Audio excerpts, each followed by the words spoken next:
শবে বরাত কবে হবে? তার আগে দুটো কথা। প্রথম কথা, এই ভিডিওতে আমি আপনাদের সাথে শেয়ার করব শবে বরাত কবে হবে, শবে বরাতের রোজা এবং শবে বরাত আমরা কি আমল করতে পারি। আর দ্বিতীয় কথা হচ্ছে, শবে বরাত এই টার্মটা, এই শব্দটা শুধুমাত্র ব্যবহার করছি আপনাদের আন্ডারস্ট্যান্ডিং এর জন্য। কারণ আমরা সবাই এই রাতটাকে শবে বরাত নামেই চিনে থাকি। কিন্তু শবে বরাত বলা ঠিক না, কারণ শবে বরাত শব্দটা কুরআন হাদিস বা কোনো দলিলে এর অস্তিত্ব পাওয়া যায়নি। আমরা এটাকে বলতে পারি লাইলাতুল নিসমি মিন শাবান, অর্থাৎ শাবান মাসের অর্ধ রজনী। এখন আসুন, এই বছর ২০২৬ সালের শবে বরাত কবে? সিম্পল হিসাব, ২০২৬ সালের শবে বরাত হবে ৩ ফেব্রুয়ারি সন্ধ্যা থেকে শুরু করে ফজর পর্যন্ত। অর্থাৎ আগামী যে ৩ ফেব্রুয়ারি আসছে, এই ৩ ফেব্রুয়ারি মাগরিবের ওয়াক্ত থেকে শুরু হয়ে ফজরের ওয়াক্ত পর্যন্ত যে সময়, এই সময়টাকে আমরা শবে বরাতের সময় বলে আমরা গণ্য করতে পারি। এখন আসুন রোজার বিষয়ে।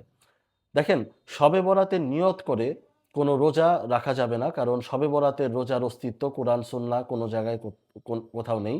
কিন্তু আপনারা চাইলে এদিন রোজা রাখতে পারেন। এটার ২টা প্রসিজার আছে। প্রথমটা হচ্ছে, কোনো এক বছরে যদি ভাগ্যক্রমে সাধারণত শবে বরাতের পরের দিনটা আমরা রোজা রেখে থাকি, তো পরের দিনটা যদি ভাগ্যক্রমে সোমবার বা বৃহস্পতিবার পড়ে, তাহলে আমরা সোম বা বৃহস্পতিবারে রোজা রাখার নিয়তে আমরা নফল রোজার নিয়তে আমরা রোজাটা রাখতে পারবো। আর তা যদি না হয়, যেমন শবে বরাতের পরের দিন এবার সোমবার বা বৃহস্পতিবার কিছু পড়েনি, তো সেক্ষেত্রে উপায় আছে। উপায়টা হচ্ছে, আমরা আইয়ামে বীজের যে ৩টা রোজা, সেই ৩টা রোজা রাখতে পারি। আইয়ামে বীজের রোজা মানে হচ্ছে আরবি মাসের ১৩, ১৪ এবং ১৫ তারিখে রোজা রাখা। এই রোজা রাখার অনেক ফজিলত আছে। রাসূলুল্লাহ সাল্লাল্লাহু আলাইহি ওয়াসাল্লাম বলেছেন যে আয়ামি বীজের রোজা রাখা সারা বছর রোজা রাখার সমান। সুবহানাল্লাহ। এটা কিভাবে হয়? এটা হয় মূলত প্রত্যেকটা রোজাকে ১০ গুণ করে নেকিতে কনভার্ট করা হয়। অর্থাৎ আপনি একদিন রোজা রাখলে আপনি ১০ দিনের সওয়াব পাবেন। সুবহানাল্লাহ। তো ৩ দিন রোজা, ৩ × ৩০। আর আপনি যদি নিয়মিত প্রত্যেক মাসেই আয়ামে বীজের রোজা পালন করেন, তাহলে আপনি পুরো বছরের রোজাটা রোজার যে সওয়াব, সেই সওয়াব পেয়ে যাবেন। সুবহানাল্লাহ। তো এবছর আমরা যেটা করতে পারি সেটা হচ্ছে, আমাদের আইএমএ বীজের রোজা শুরু হবে ২, ৩ এবং ৪ তারিখে। আমরা ফেব্রুয়ারি মাসের ২ তারিখে রোজা রাখবো, ৩ তারিখে রোজা রাখবো এবং ৪ তারিখে রোজা রাখবো ইনশাআল্লাহ। আয়ামী বীজের রোজার নিয়তে, নফল রোজা এটা। এই রোজাটার অনেক সওয়াব, অনেক ফজিলত রয়েছে। সেই নিয়তে আমরা এই রোজাটা রাখবো। আমরা কোনো বিদআত যাতে আমাদের দ্বারা না হয় সেদিকে খেয়াল রাখবো। ইনশাআল্লাহ আমরা যদি আয়ামী বীজের নিয়তে যদি আমরা রোজাটা রাখি, তাহলে ইনশাআল্লাহ এটা বিদআতে কাউন্ট হবে না। আর অন্য সামনের বছরগুলোতে যদি কখনো এরকম হয় যে শবে বরাতের পরের দিন সোমবার বা বৃহস্পতিবার পড়ে গেছে, তো সেক্ষেত্রে আমরা সোমবার বা বৃহস্পতিবারে যে রাসূলুল্লাহ সাল্লাল্লাহু আলাইহি ওয়াসাল্লামের সুন্নাহ ছিল নফল রোজা রাখার, সেই রোজার নিয়তে আমরা রোজা রাখতে পারি। তো এখন পার্সোনালি আমি কি করব সেটা একটু ছোট্ট করে শেয়ার করি। সেটা হচ্ছে, আমি ইনশাআল্লাহ এবার ঠিক করেছি যে, কারণ শাবান মাসে হচ্ছে রাসূলুল্লাহ সাল্লাল্লাহু আলাইহি ওয়াসাল্লাম সবচাইতে বেশি রোজা রাখতেন।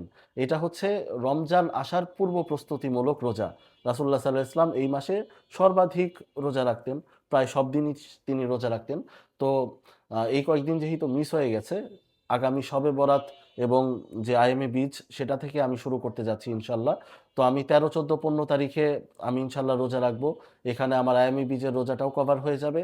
এখানে আমার শবে বরাতের যে রোজা, মানে যেটা মানুষজন আম পালন করে থাকে, সেটাও কভার হয়ে যাবে। এবং সারপ্রাইজিংলি ঠিক তার পরের দিন বৃহস্পতিবার। তো আমি ইনশাআল্লাহ সেই বৃহস্পতিবারের রোজাটাও রাখবো, যেহেতু সেটা সুন্নাহ সোমবার এবং বৃহস্পতিবারের রোজা রাখা। আর তারপরে রোজা যদি ইনশাআল্লাহ ১৮ তারিখ হয় ফেব্রুয়ারির, তাহলে তার আগে এই টোটাল ৪ দিন এবং তারপরে আরও ৩ দিন সোমবার এবং বৃহস্পতিবার পাবো। তো টোটাল ৭ টা রোজা আমি রাখবো ইনশাআল্লাহ, রাখার চেষ্টা করব। তো ৭ টা রোজা হতে পারে এই রমজানকে আ ওয়েলকাম করার জন্য একটা প্রস্তুতি। রাসূলুল্লাহ সাল্লাল্লাহু আলাইহি ওয়াসাল্লাম যেহেতু এই মাসে সর্বাধিক বেশি রোজা রাখতেন, তো আমরাও চেষ্টা করব এই মাসে সর্বাধিক রোজা রাখার জন্য। তৃতীয়ত, আমরা এই শবে বরাতে কি আমল করতে পারি?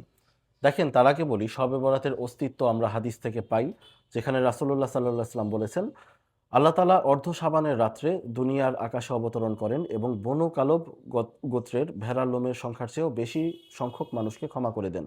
রেফারেন্স: সুনানে তিরমিজি, হাদিস নাম্বার ৭৩৯, ইবনে মাজাহ, হাদিস নাম্বার ১৩৮৯। তারপর আরও হাদিসে আছে, রাসূলুল্লাহ সাল্লাল্লাহু আলাইহি ওয়াসাল্লাম বলেন, অর্ধ শাবানের রাত্রে আল্লাহ তাআলা সকল সৃষ্টিকে ক্ষমা করেন, কিন্তু মুশরিক ও হিংসা পোষণকারীকে ক্ষমা করেন না। রেফারেন্স: সহিহ ইবনে হিব্বান, হাদিস নাম্বার 5665, সুনানে আহমেদ হাদিস নাম্বার 6642। এছাড়াও হাদিসের বর্ণনায় আমরা পাই আয়েশা রাদিয়াল্লাহু তাআলা আনহা বলেন, এক রাত্রে আমি রাসূলুল্লাহ সাল্লাল্লাহু আলাইহি ওয়াসাল্লামকে পেলাম না। পরে জান্নাতুল বাকি গিয়ে দেখি তিনি সিজদায় আছেন এবং রাসূলুল্লাহ সাল্লাল্লাহু আলাইহি ওয়াসাল্লাম বলেন, নিশ্চয়ই আল্লাহ তাআলা অর্ধ শাবানের রাত্রে দুনিয়ার আকাশে অবতরণ করেন এবং বহু মানুষকে ক্ষমা করে দেন। এটা রেফারেন্স হচ্ছে ইবনে মাজাহ হাদিস নাম্বার 1388, মুসনাদে আহমেদ। তো আমরা হাদিস থেকে শবে বরাতের অস্তিত্ব সম্পর্কে জানতে পারি, কিন্তু এখানে বলা বাহুল্য যে এর পরবর্তী সময়ে রাসূলুল্লাহ সাল্লাল্লাহু আলাইহি ওয়াসাল্লাম শবে বরাতে নির্দিষ্ট কোনো আমলের কথা তিনি কাউকে করতে বলেছেন এরকম কোনো কিছু পাওয়া যায়নি এবং পরবর্তীতে সাহাবাদের মাঝেও এই রাত্রিকে বিশেষভাবে উদযাপন করার কোনো নজির আমরা পাই না। এখন যেটা রাসূল সাল্লাল্লাহু আলাইহি ওয়াসাল্লাম করেন নাই, যেটা সাহাবারা কেউ করেন নাই, যেটার কোনো দলিল নাই নির্দিষ্ট কোনো আমলের, সেটা কি নিজের মতো করে বানিয়ে নেওয়া, সেটা বিদআতের পর্যায়ে পড়ে। কিন্তু পরবর্তীতে কিছু আলেমগণ পার্সোনালি এই শবে বরাতকে তারা পালন করতেন এইভাবে। আসলে শবে বরাত পালনের উদ্দেশ্য না, উদ্দেশ্যটা হচ্ছে নফল ইবাদতে মশগুল থাকা। অর্থাৎ অন্যান্য দিনের মতো এই রাত্রেও তারা রাত্রি জাগরণ করতেন, তারা সালাত আদায় করতেন, তারা বিভিন্ন জিকির আজকারে মশগুল থাকতেন, তারা কোরআন তেলাওয়াত করতেন, তারা ইস্তেগফার পড়তেন। তো আমরাও সেরকম এই রাত্রে নফল ইবাদত করতে পারি, যেহেতু তারপরের দিন আমরা রোজা রাখবো ইনশাআল্লাহ, আইয়ামে বীজের রোজা রাখবো। তো সেই নিয়তে আমরা রাত্রি জেগে ওই সময়টুকু আমরা আল্লাহর জন্য তার ইবাদতে ব্যয় করতে পারি, এতে কোনো সমস্যা হবে না ইনশাআল্লাহ। তো শবে বরাতের স্পেশাল আমল মনে করলে জিনিসটা বিদআত হবে। শবে বরাতের স্পেশাল আমল এগুলোকে মনে করা যাবে না। আপনারা কম পারেন বেশি পারেন, খুবই সতর্কতার সাথে আপনারা জাস্ট নফল ইবাদতগুলো আপনারা এই রাত্রে করতে পারেন। কি কি করা যেতে পারে?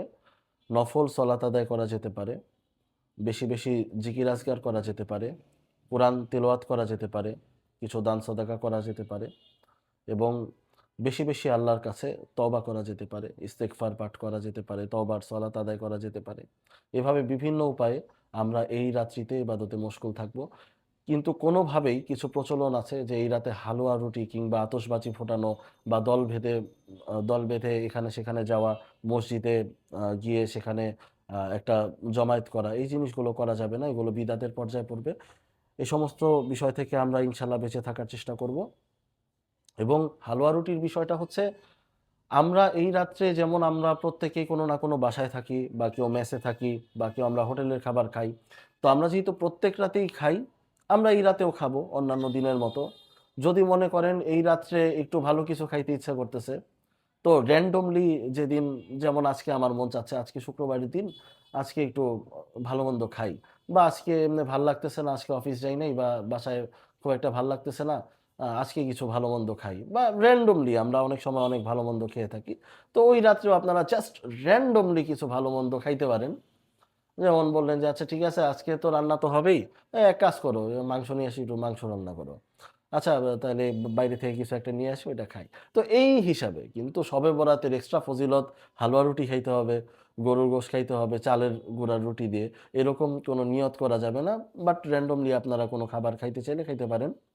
কবর জিয়ারত করার বিষয়টা হচ্ছে, কবর জিয়ারত করাতে মানা নাই, কিন্তু শবে বরাত উপলক্ষে কবর জিয়ারত করা যাবে না। এমনি র্যান্ডমলি আপনি মনে করতে পারেন যে ঠিক আছে, অনেকদিন হয়তো কবরস্থানে যাওয়া হয় না, তো জাস্ট কবর জিয়ারত করার জন্য যাই। বাট এখানে শবে বরাতের উদ্দেশ্যটা থাকলে আপনার নিয়তটা ব্যতিক্রম হয়ে যাওয়ার সংখ্যা থাকে এবং এটাকে বিদআতের পর্যায়ে নিয়ে যাওয়ারও সংখ্যা থাকে। তো এই সেনসিটিভ বিষয়গুলোকে আমরা যথাসাধ্য হ্যান্ডেল করার চেষ্টা করব। যদি আপনার মধ্যে কনফিডেন্স থাকে যে না, আপনার নিয়ত এটা খাস নিয়তে আপনি এটা করতে পারবেন, শবে বরাতের যে নিয়ত সেটাকে আমরা সাইডে রেখে আমরা জাস্ট নফল ইবাদত করার জন্য আমরা এগুলা করতে পারবো, দেন ওকে। আর যদি নিজের মধ্যে কনফিডেন্স না থাকে, যদি মনে করেন যে না, এটা আসলে শবে বরাত উপলক্ষেই হয়ে যাবে, এটা যাই বলি না কেন এটা আমার নিজের ভিতর থেকে এই জিনিসটাই আসতেছে, তো সেক্ষেত্রে আপনারা বিরত থাকেন। কারণ কোনো কিছু না করার এটা বেটার বিদাতে লিপ্ত হওয়ার থেকে কোনো কিছু না করা, এই জিনিসটা বেটার বলে আমি মনে করি। আমার এইটুক জ্ঞানে যতটুক ধরে আমি সেখান থেকে আপনাদেরকে বলছি। তো অন্যথায় আপনারা শুধুমাত্র নফল ইবাদত করার উদ্দেশ্যে, আল্লাহ তাআলার সওয়াব পাওয়ার উদ্দেশ্যে আপনারা ইবাদত করতে পারেন, কিন্তু শবে বরাত মনে করে বিশেষভাবে কোনো কিছু আপনারা করতে যাবেন না। এটা করলে এটা বিদাতি পর্যায়ে পড়ে যেতে পারে। তো আল্লাহ তাআলা আমাদের সকলকে সকল ধরনের বিদাত থেকে বেঁচে থাকার তৌফিক দান করুন। আমিন। সবাই আমার জন্য দোয়া করবেন। আমি আপনাদের সবার জন্য দোয়া করি। আসসালামু আলাইকুম।